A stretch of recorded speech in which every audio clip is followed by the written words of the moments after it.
नमस्कार दोस्तों।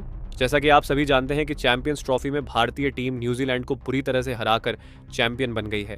लेकिन दोस्तों, अब भारतीय टीम न्यूजीलैंड के खिलाफ 3 मैचों की T20 सीरीज खेलने वाली है और इस 3 T20 मैचों में न्यूजीलैंड को बुरी तरह से हराने के लिए कप्तान सूर्य कुमार यादव और कोच गौतम गंभीर ने मिलकर भारतीय टीम की 15 सदस्य स्क्वाड का ऐलान कर दिया है। जी हाँ दोस्तों, भारतीय टीम ने हाल ही में चैंपियंस ट्रॉफी जीतकर अपने शानदार प्रदर्शन का प्रमाण दिया है, जिसमें फाइनल मुकाबले में न्यूजीलैंड को 4 विकेट से हराकर ट्रॉफी अपने नाम की। लेकिन अब भारतीय टीम का अगला लक्ष्य 2026 में होने वाला 2 वर्ल्ड कप है, जिसकी तैयारी अभी से शुरू कर दी गई है। इसी क्रम में भारत और न्यूजीलैंड के बीच 3 मैचों की T20 सीरीज खेली जाएगी, जिसमें कप्तान सूर्य कुमार यादव और कोच गौतम गंभीर ने कई नए और प्रतिभाशाली खिलाड़ियों को मौका दिया है। वहीं दोस्तों, भारतीय टीम के चयन में इस बार कई अहम फैसले लिए गए हैं, जहां ऋतुराज गायकवाड़ और ईशान किशन जैसे बेहतरीन खिलाड़ियों की वापसी हुई है। वहीं कुछ अनुभवी खिलाड़ियों को टीम में जगह नहीं मिली। सबसे ज्यादा चर्चा का विषय रहा संजू सन और जसप्रीत बुमराह का चयन न होना। हालांकि चयनकर्ताओं ने हर खिलाड़ी के चयन और न चयन को लेकर गहरी रणनीति बनाई है, जिससे भारतीय टीम को भविष्य में मजबूत किया जा सके।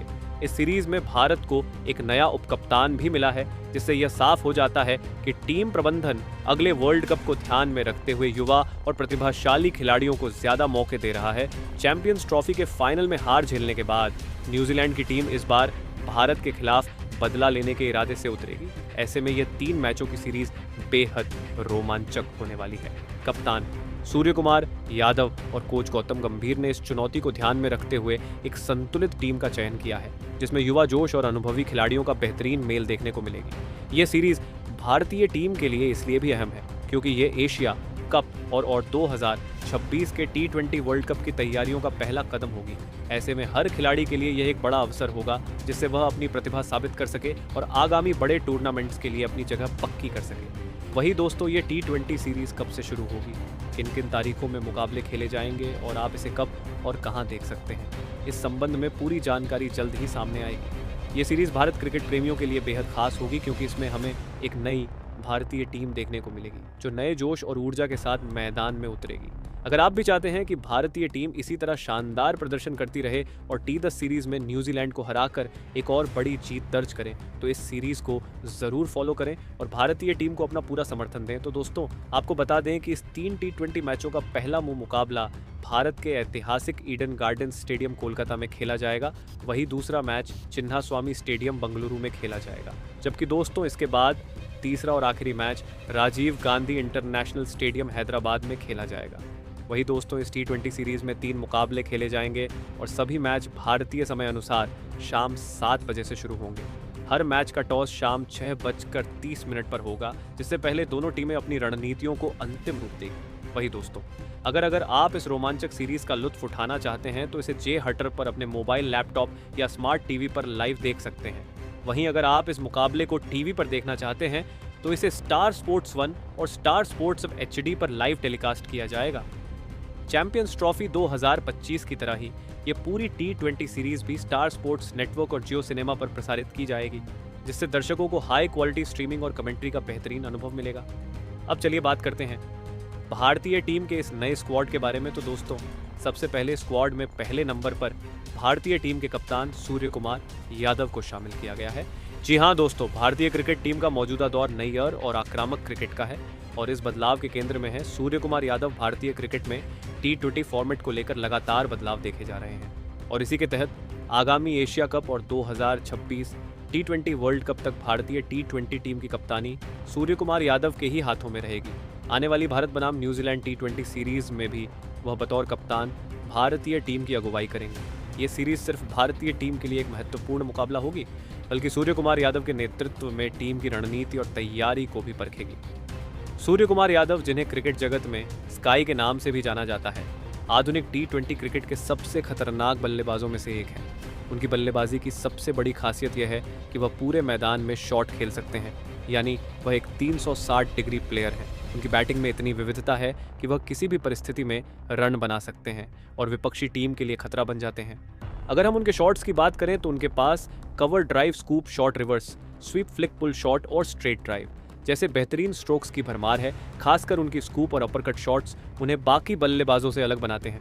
वह मिड विकेट और लॉन्ग ऑन के ऊपर से बड़े बड़े लगाने में भी माहिर हैं, जिससे गेंदबाजों के लिए फील्डिंग सेट करना मुश्किल हो जाता है। एक और खास बात यह है कि सूर्य कुमार यादव को तेज गेंदबाजों और स्पिनर्स दोनों के खिलाफ खेलने में महारत हासिल। दोस्तों, इसके बाद इस स्क्वाड में दूसरे खिलाड़ी के रूप में अभिषेक शर्मा को मौका दिया गया है। जी हाँ दोस्तों, अगर आपने हाल ही में क्रिकेट के रोमांचक मुकाबले देखे होंगे तो आपको यकीनन अभिषेक शर्मा की विस्फोटक बल्लेबाजी ने प्रभावित किया होगा। ये युवा बल्लेबाज मैदान पर उतरते ही गेंदबाजों पर दबाव बनाने की कला में माहिर है। उनके खेल में जो आक्रामकता और आत्मविश्वास दिखता है वह उन्हें भारतीय क्रिकेट के भविष्य के सबसे होनहार खिलाड़ियों में से एक बनाता है। अभिषेक शर्मा न सिर्फ एक बेहतरीन बल्लेबाज हैं बल्कि एक ऑलराउंडर के रूप में भी टीम के लिए उपयोगी खिलाड़ी हैं। वो बाएं हाथ के बल्लेबाज होने के साथ साथ बाएं हाथ के स्पिन गेंदबाज भी हैं, जो उनकी बहुमुखी प्रतिभा को दर्शाता है। ये विशेषता उन्हें टीम में एक बहुमूल्य स्थान दिलाती है, क्योंकि वह बल्लेबाजी और गेंदबाजी दोनों में शानदार योगदान दे सकते हैं। अभिषेक की सबसे बड़ी ताकत उनकी निडर बल्लेबाजी है। वह किसी भी परिस्थिति में खेल सकते हैं, चाहे टीम को तेजी से रन बनाने की जरूरत हो या पारी को संभालने की। उनकी बल्लेबाजी शैली में एक खास आकर्षण है। वह शुरुआत से ही आक्रामक खेलते हैं और गेंदबाजों पर दबाव बनाने का कोई मौका नहीं छोड़ते। T20 क्रिकेट में पावर प्ले का सही इस्तेमाल करना बहुत जरूरी होता है और अभिषेक शर्मा इस क्षेत्र में मास्टर हैं। उनकी बल्लेबाजी में पुल, शॉर्ट कवर ड्राइव, फ्लिक और लॉफ्टेड शॉट्स की बेहतरीन रेंज देखने को मिलती है, खासकर जब वह तेज गेंदबाजों के खिलाफ बैकफुट पर जाकर पुल शॉट खेलते हैं तो गेंद सीधा स्टैंड्स में जाकर गिरती है। स्पिन गेंदबाजी के खिलाफ भी उनका खेल बेहद प्रभावशाली है। वही दोस्तों, इसके बाद इस स्क्वाड में तीसरे नंबर पर ऋतुराज गायकवाड़ को शामिल किया गया है। जी हाँ दोस्तों, भारतीय क्रिकेट के चमकते सितारे ऋतुराज गायकवाड़ को अब एक नई और अहम जिम्मेदारी सौंपी गई है। न्यूजीलैंड के खिलाफ होने वाली T20 सीरीज में उन्हें भारतीय टीम का उपकप्तान नियुक्त किया गया है। ये उनके करियर के लिए एक बड़ा कदम है, जो दर्शाता है कि भारतीय टीम मैनेजमेंट उन पर कितना भरोसा करता है। कप्तान सूर्य कुमार यादव के साथ मिलकर ऋतुराज गायकवाड़ न केवल टीम को आगे ले जाने का काम करेंगे, बल्कि एक ओपनिंग बल्लेबाज के रूप में टीम को तेज और मजबूत शुरुआत देने की कोशिश भी करेंगे। ऋतुराज गायकवाड़ की सबसे बड़ी ताकत उनकी तकनीकी रूह से मजबूत बल्लेबाजी और बेहतरीन टाइमिंग है।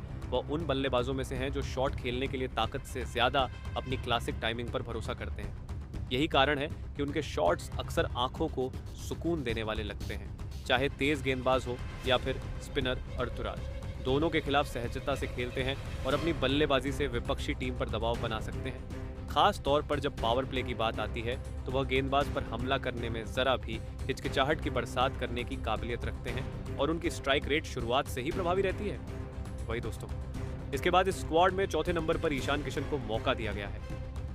जी हाँ दोस्तों, भारतीय क्रिकेट टीम में एक बार फिर ईशान किशन की वापसी हो रही है और यह वापसी T20 फॉर्मेट में न्यूजीलैंड के खिलाफ होने वाली रोमांचक सीरीज से शुरू होगी। ईशान किशन हमेशा से अपनी आक्रामक बल्लेबाजी और निडर खेलने के अंदाज के लिए जाने जाते हैं। जब भी वह मैदान पर उतरते हैं तो गेंदबाजों के लिए मुश्किलें खड़ी कर देते हैं। उनकी बल्लेबाजी में तूफानी शॉट्स की झलक होती है और वह किसी भी गेंदबाजी आक्रमण को तहस नहस करने की क्षमता रखते हैं। ईशान किशन की सबसे बड़ी खासियत उनका आक्रामक खेल और उच्च स्ट्राइक रेट है। वह पहली ही गेंद से आक्रमण करने की कोशिश करते हैं और गेंदबाजों को बैकफुट पर धकेल देते हैं। खासकर जब स्पिन गेंदबाजों की बात आती है तो ईशान किशन रिवर्स स्वीप, पारंपरिक स्वीप और लॉन्ग ऑन के ऊपर बड़े शॉट लगाने में माहिर है।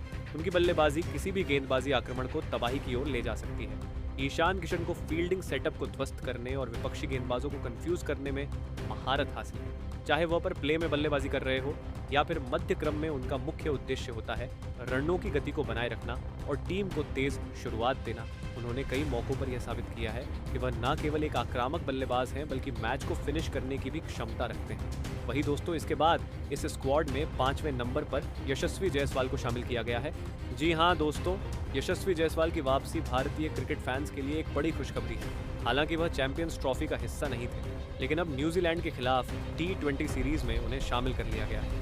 ये वापसी सिर्फ एक खिलाड़ी की नहीं बल्कि एक आक्रामक और स्थिर बल्लेबाज की है, जो किसी भी टीम के लिए बेशकीमती साबित हो सकता है। यशस्वी जायसवाल का क्रिकेट सफर बेहद प्रेरणादायक रहा है। उन्होंने घरेलू क्रिकेट और IPL में अपने शानदार प्रदर्शन से खुद को साबित किया है और अब वह अंतर्राष्ट्रीय स्तर पर अपनी छाप छोड़ने के लिए पूरी तरह तैयार है। उनकी बल्लेबाजी में तकनीकी दक्षता और आक्रामकता का अनोखा मिश्रण देखने को मिलता है, जिससे वह किसी भी गेंदबाजी आक्रमण का सामना करने में सक्षम है। यशस्वी जायसवाल की सबसे बड़ी ताकत उनकी टेक्निकली साउंड बल्लेबाजी है। उनके पास cover drive, straight drive, cut shot और पुल शॉट जैसे बेहतरीन स्ट्रोक्स की विविधता है जो उन्हें हर तरह की गेंदबाजी के खिलाफ प्रभावी बनाती है, चाहे तेज गेंदबाज हो या फिर स्पिनर्स। लेकिन दोस्तों, आप सभी की क्या राय है? अपने राय कमेंट करके जरूर बताइएगा। धन्यवाद।